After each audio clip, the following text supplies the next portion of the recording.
Assalamualaikum warahmatullahi wabarakatuh. Pada kesempatan kali ini, salam hormat saya kepada Bapak fasilitator saya, Bapak Alianto FID, beserta pengajar praktek saya Ibu Berganti. Hari ini saya akan melaksanakan aksi nyata supervisi akademik. Sebelumnya saya akan melaksanakan coaching pra-observasi bersama Ibu Titik Nasifah. Mohon izinnya hari ini saya melaksanakan wawancara pra-observasi. Pertanyaan yang pertama, mohon disampaikan Ibu mengajar apa, kelas berapa? Hari ini saya mengajar mata pelajaran matematika pada kelas 8B. Ibu, kalau boleh saya bertanya di sini, materi apa yang akan Ibu sampaikan pada hari ini? Materi tentang peluang dari suatu kejadian.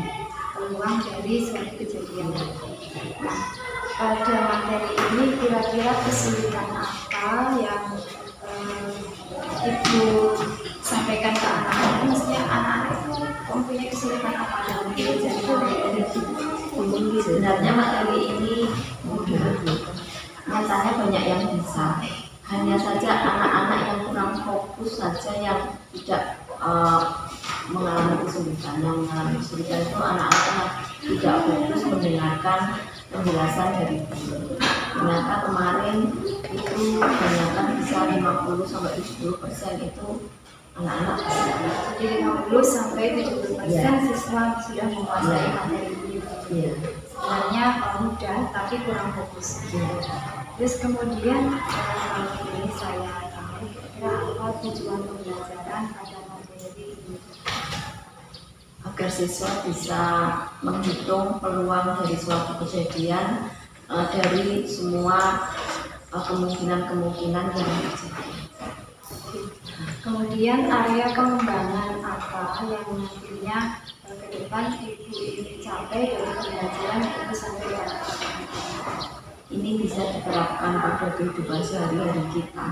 Misalnya ada suatu percobaan pelemparan koin misalnya. Nah itu anak-anak nanti bisa menerapkan ilmunya. Kira-kira berapa peluang yang akan terjadi untuk muncul angka misalnya. Jadi banyak nanti bisa diterapkan di kejadian sehari-hari. Jadi sangat berguna sekali. Ya. Kemudian saya mau bertanya tentang strategi yang Ibu terapkan pada pembelajaran yang Ibu sampaikan. Kalau strategi saya ya pertama mengingatkan kembali materi yang sudah saya sampaikan yang kemarin karena berkaitan dengan materi hari ini. Kemudian setelah itu saya akan mengajak siswa-siswa untuk mengikuti pelajaran saya. Mengikuti pelajaran artinya siswa-siswa itu benar-benar mempergunakan pikirannya untuk ikut menghitung. Misalnya kalau saya suruh menghitung, ikut menghitung. Itu namanya mengikuti pelajaran. Karena kalau tidak mengikuti, jelas mereka itu di sini hanya duduk, diam, ngelamun yang ada. Jadi saya benar-benar ingin mereka mengikuti pelajaran saya. Setelah mereka bisa mengikuti pelajaran saya baru masuk untuk memberikan materi selanjutnya. Setelah itu saya memberikan materi secara lengkap sambil mengajak mereka berwawancara. Misalnya ada yang bisa, siapa silahkan ngacung atau maju. Kemudian kalau sudah mereka jelas, saya kasih contoh soal. Saya tegaskan di sini, saya contoh soal itu bukan ibu yang mengerjakan. Saya tegaskan ke mereka, bukan ibu yang mengerjakan, ibu hanya menuliskan saja. Jadi yang memikirkan mereka, ibu hanya memberikan arahan saja. Begini. Nah mereka yang menghitung. Itu kemudian setelah mereka bisa menyelesaikan contoh soal, kemudian saya kasih latihan soal. Karena kunci matematika itu untuk bisa berhasil belajar matematika, satu memperhatikan apa yang dijelaskan oleh guru. Itu baru 50%. Mereka bisa mengikuti seperti itu baru berhasil 50%. Yang 50% yang lagi adalah latihan soal. Kalau mereka mau mengerjakan latihan soal, nah itu yang 50% tercapai. Jadi akhirnya bisa 100%. Jadi kalau boleh saya simpulkan, intinya di sini siswa itu harus terlibat aktif Ya, gitu ya. ya. Jadi siswa 50% harus mendengarkan materi yang dijelaskan, 50% harus aktif dalam mengerjakan latihan soal. Kemudian persiapan apa saja yang dilakukan biasanya sebelum pembelajaran? PP biasanya saya kerjakan di awal semester. Kemudian setelah itu saya akan melihat materi apa besok yang belum saya sampaikan. Saya hanya akan mencatat poin-poinnya saja untuk saya ingat. Oh, saya akan menyampaikan ini. Jadi perlu persiapan di RPP, kemudian poin-poin yang akan Ibu sampaikan itu sebelumnya memang sudah dipersiapkan. Oke, itu saja hari ini, wawancara hari ini. Kalau boleh saya bertanya, kira-kira kapan supervisi akademik yang kita bisa laksanakan? Hari apa? Hari Rabu gitu ya? Ya. Baik, hari Rabu tanggal 13 gitu ya. Ya. Terima kasih saya sampaikan kepada Bu Titi Nasifah. Terima kasih atas waktu kesediaannya. Terima kasih saya sampaikan. Assalamualaikum warahmatullahi wabarakatuh.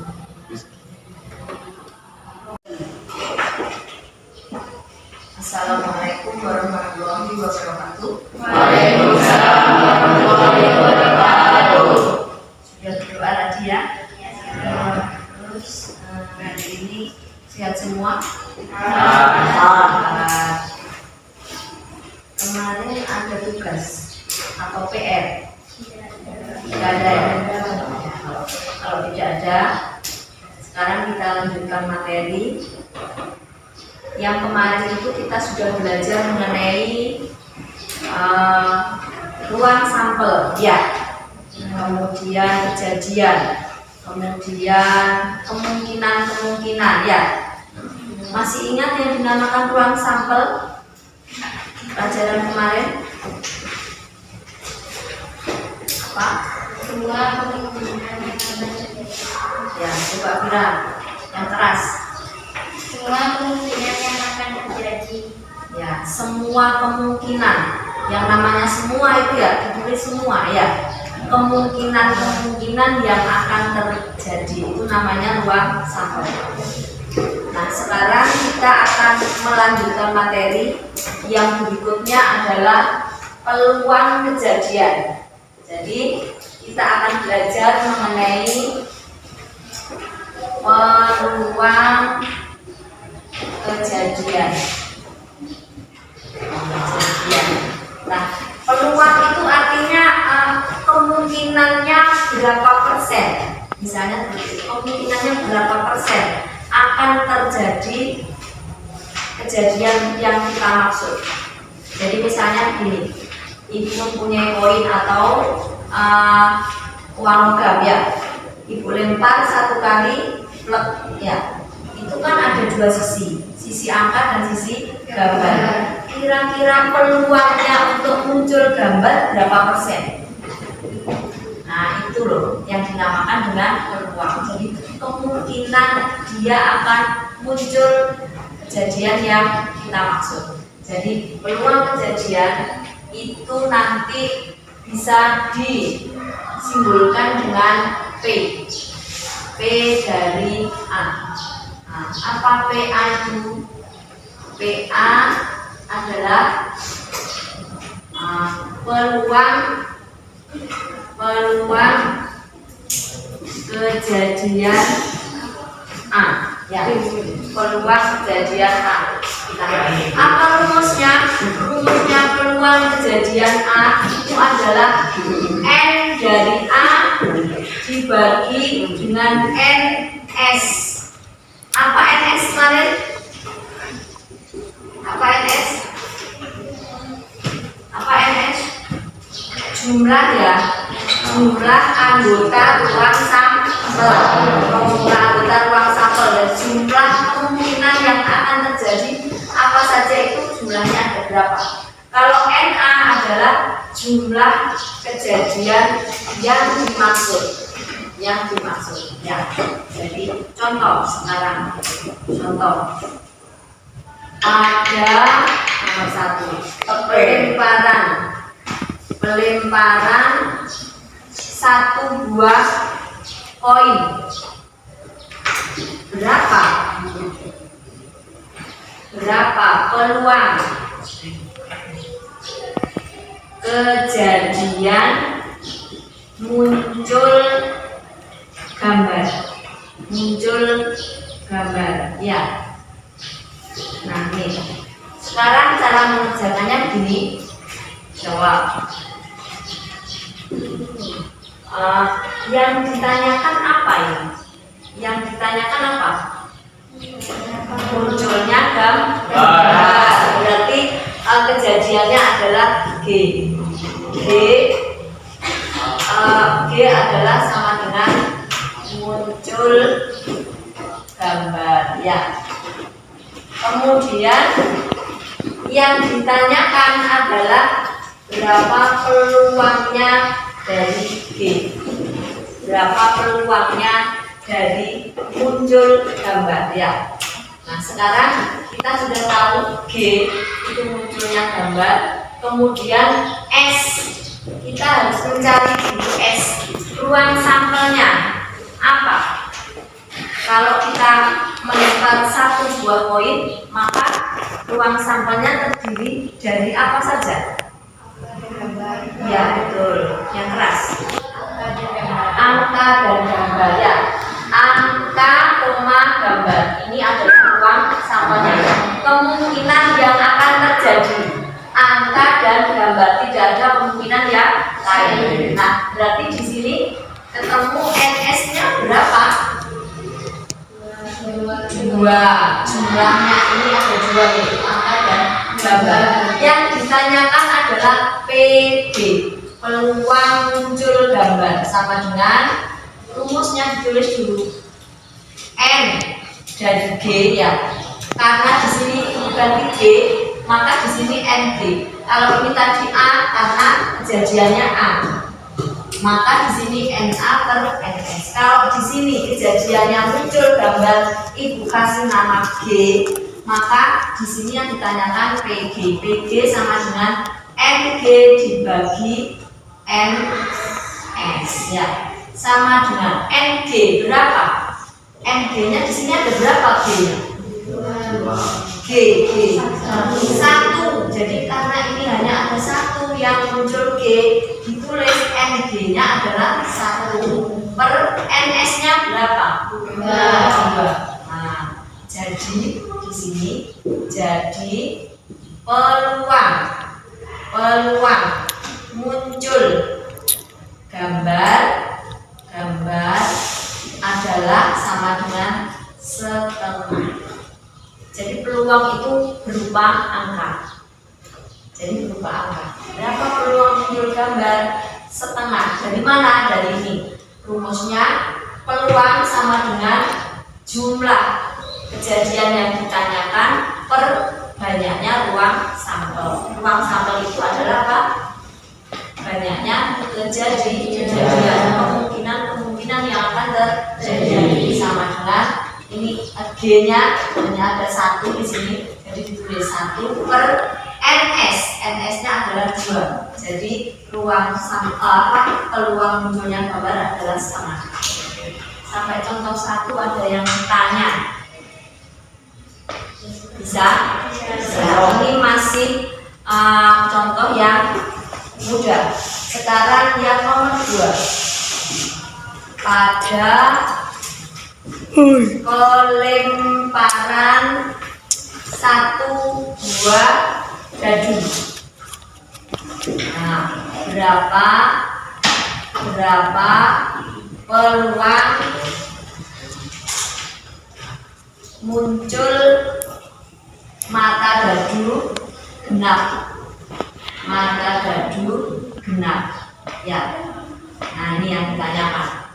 Sekarang diketahui S-nya dulu berapa? Harus selalu dicari S ya. Ruang sampelnya. Kalau satu buah dadu maka ruang sampelnya apa saja? 1, 2, 3, 4, 5, 6, 7, tidak ada masa 7 ya, karena dadunya bentuknya kubus, hanya ada 6 sisi ya. Sekarang yang dimaksud A adalah kejadian muncul mata dadu genap. Yang mana mata dadu genap itu? Dari sini kamu lihat, yang genap yang mana? 2, kemudian 4, kemudian 6, terus 7. Ya, ini ya. Betul atau enggak? Kalau tadi ada yang bilang 7 atau 8? Ya. Nah, sekarang kita mencari berapa peluang dari A. Berapa peluang dari A? Rumusnya apa? NA ya. NA dibagi dengan NS. Sekarang di sini NA-nya berapa ini? NA yang ini A-nya ya. A-nya terdiri dari 2, 4, 6. NA-nya berapa? 3. NA itu menunjukkan jumlah anggota A ya. Jadi 3 per NS-nya berapa? 6. Berarti peluangnya adalah 3/6. Sederhanakan jadi berapa? 1/2. Bagus.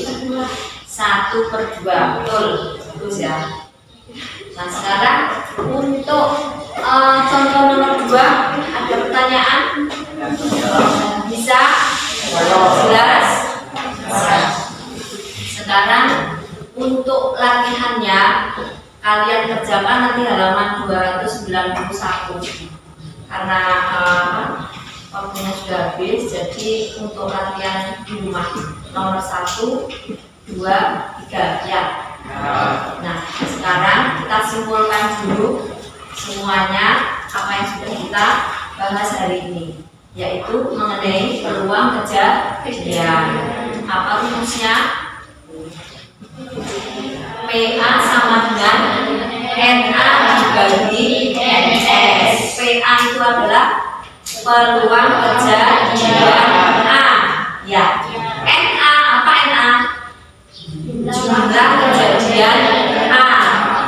Kemudian NS apa NS? Jumlah anggota ruang sampel ya. Jadi itu ya. Jadi PA sama dengan NA atau NS. A itu adalah kejadian yang dimaksud. Nanti pada soal itu apa? Yang dimaksud itu di soal yang ditanyakan apa? Itu kita beri nama kejadian A ya. Terus NA, jumlah kejadian A itu ada berapa? Dibagi NS, jumlah ruang sampel. Dan jelas ya? Ya. Kalau begitu jangan lupa nanti PR-nya dikerjakan karena ini untuk latihan ya. Ini assalamualaikum warahmatullahi wabarakatuh. Waalaikumsalam warahmatullahi wabarakatuh.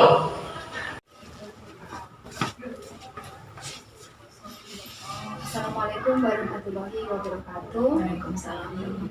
Pada kesempatan kali ini saya akan melaksanakan coaching pasca observasi, di mana pada hari ini saya sudah didampingi oleh ibu pengajar praktek saya, Ibu Desi Perwanti MPD.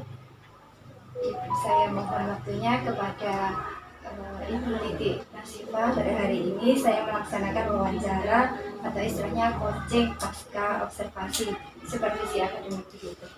Yang pertama yang ingin saya tanyakan adalah bagaimana refleksi atau perasaan ibu ketika selesai melaksanakan pembelajaran. Refleksi apa yang ibu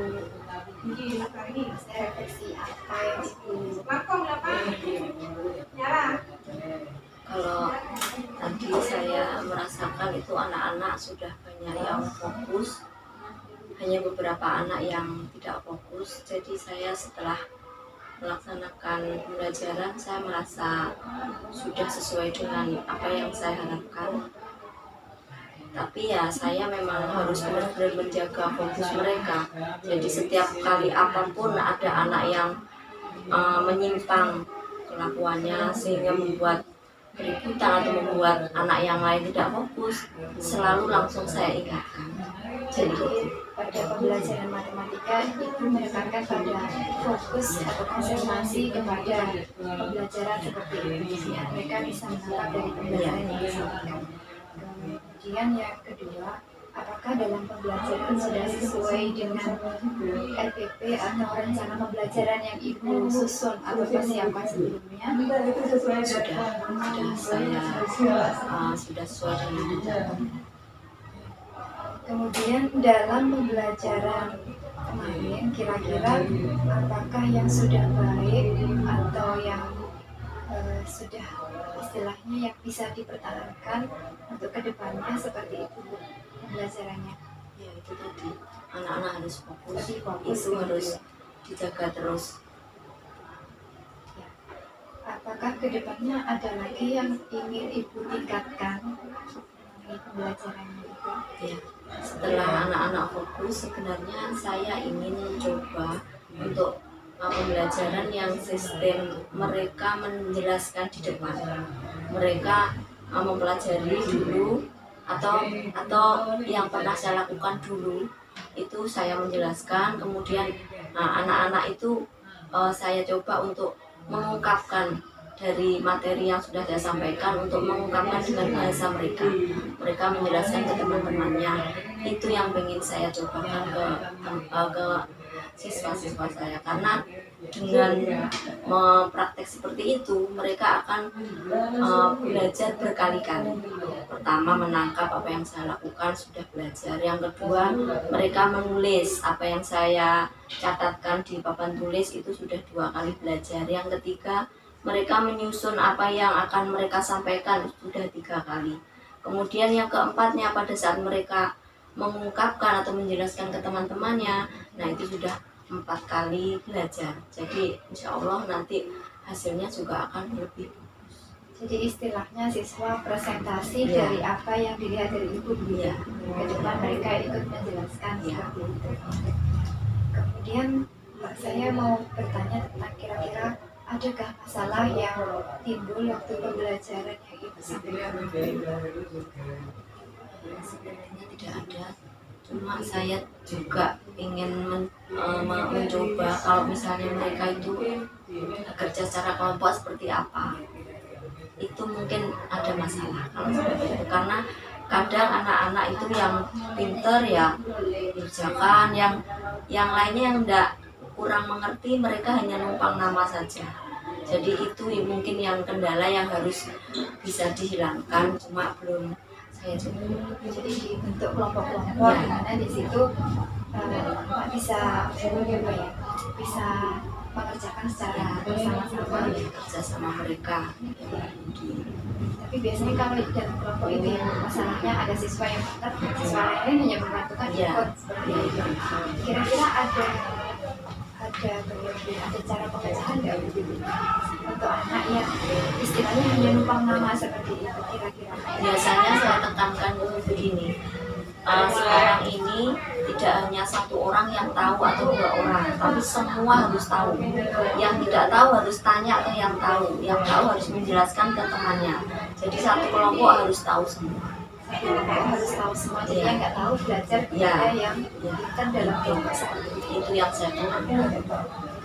Mungkin ada rencana tidak lanjut dari pembelajaran yang Ibu sampaikan itu untuk kedepannya apa yang tadi sudah Ibu Ya. sampaikan ini ya? Ya, yang itu Kita coba mungkin berkelompok dulu, setelah itu nanti mungkin praktek prestasi ke depan.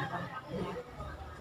Terima kasih Bu Titi, saya sampaikan mungkin itu saja wawancara pasca observasi saya. Terima kasih. Assalamualaikum warahmatullahi wabarakatuh.